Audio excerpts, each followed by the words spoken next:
By this time, you and I have probably come across hundreds of videos, reels, podcasts, and tweets explaining why people splurge on consumption beyond their means. A fresher earning rupees 2.5 lakhs a year, proudly buying the latest iPhone Pro Max worth 1.5 lakh on EMI. A middle-class professional upgrading to an SUV with 90% of the on-road price financed through loans. Someone taking a foreign trip entirely on credit. We often shake our heads and wonder, do these people not know what they're getting into? But here's the truth. They know. They've watched the same don't overspend content you have. They've seen the same warnings. They understand the basics of EMI, interest rates, and debt traps. Yet, they still go ahead and buy it. Why? This video is about uncovering exactly that. Not through moral judgment, but through solid research, behavioral psychology, and the neurobiology of decision-making. And one key piece of this puzzle goes all the way back to 1954, when psychologist Leon Festinger published his landmark paper, A Theory of Social Comparison Processes. Now here's something interesting. Festinger didn't run brain scans. He didn't conduct large-scale experiments. He simply observed human behavior and proposed a theory.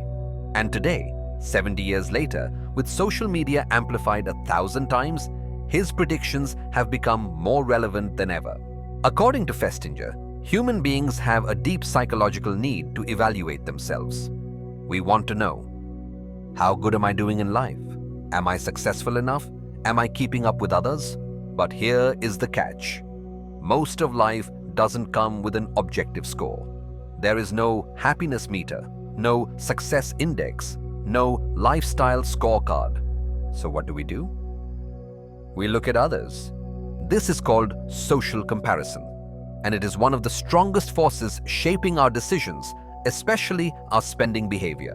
Festinger explained that we compare ourselves most intensely with people who are similar to us, close to us, in the same social or economic bracket, or part of our daily environment. You don't compare your salary with Bill Gates. You compare it with your colleagues. You don't compare your home with Ambani's Antilia. You compare it with your friends' apartments. And here's the subtle irony. You don't even need to talk to them. Their Instagram stories do the job. Festinger states that people compare in two main directions. Upward comparison. Comparing with people who appear to be doing better. This can be good because it motivates you. But if the gap feels too big, it hits your self-esteem. Downward comparison. Comparing with people doing worse. This boosts your self-esteem but offers no growth. Both comparisons affect how you feel about yourself. And this is where the consumption trap begins. When Festinger wrote this theory, he was imagining small social groups. Office colleagues, neighborhood friends, classmates. He had no idea that one day, humans would be comparing themselves with millions of people on a small screen 24/7.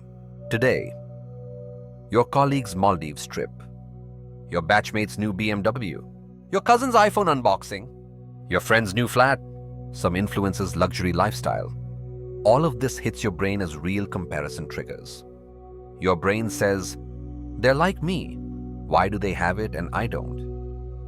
This activates a chain reaction inside your brain. Now let us dive in to the brain science. Why you buy when you know you shouldn't. Let's break this part down clearly. There are two main systems in your brain that fight during every financial decision. One is the prefrontal cortex, PFC, the rational brain. This is the CEO of your brain. It handles logic, planning, long-term thinking, self-control, and risk analysis. If the PFC is in charge, you say things like, buying this now will ruin my budget. This EMI is unnecessary. I'll save instead. However, the PFC is slow, deliberate, and tires easily. Second is the limbic system, the emotional brain. This includes the amygdala, nucleus accumbens, ventral striatum, and other reward emotion centers. When this part takes over, you act on impulse, emotion, desire. fear of missing out, reward seeking. The amygdala triggers FOMO, anxiety, and insecurity when you compare yourself to others. The nucleus accumbens releases dopamine when you see things you want: luxury products, new gadgets, fancy cars, discounts. This dopamine release is powerful because it creates craving, not rational thought. When the emotional brain floods your system with dopamine and social anxiety, it literally suppresses the PFC. This means your ability to make rational judgment temporarily shuts down and your emotional impulses take over. So even if you know the purchase is stupid, you still click buy now. Hedonic Treadmill: why one purchase leads to another. The hedonic treadmill, also called hedonic adaptation, adds another twist. Here's how it works. You buy something you always wanted. You feel excited for a few days. You adapt to it. Your happiness returns to baseline. You crave something new again. This is why the thrill of a new phone disappears in a week. A new car feels normal after a month. A luxury vacation becomes just another memory. Expensive purchases stop feeling special quickly. Your brain pushes you to buy more to get that next dopamine hit. This leads to an endless cycle. Desire, buy, adapt, desire again. This treadmill keeps you spending, often beyond your means. Social comparison plus dopamine plus hedonic treadmill equals consumption trap. These three together create a dangerous loop. You compare yourself with peers. You feel inferior. Your emotional brain craves status-restoring purchases. You buy something expensive. The happiness fades. You look for something else to buy. Debt piles up. Lifestyle inflation grows. You stay stuck in a financial hamster wheel. This is the consumption trap most young earners fall into. How to escape the trap? Not everyone falls into this cycle. What protects them? Two things. First is financial literacy. Second, a strong prefrontal cortex in the driver's seat. Here are two simple rules that can help you overcome the status purchase, and they are powerful. Rule 1. Avoid financing depreciating items. Phones, cars, luxury gadgets. These lose value the moment you buy them. Financing them means you're paying interest on something that is constantly becoming worth less. Rule 2. The buy it twice rule. Before buying something expensive, ask, can I buy this item twice without damaging my monthly budget? If yes, you can afford it. If no, you're stretching beyond your means. Example, iPhone worth rupees 1.5 lakh. To buy it twice, it cost rupees 3 lakhs. If spending 3 lakh will shake your finances, stick to a much cheaper phone, say 40,000.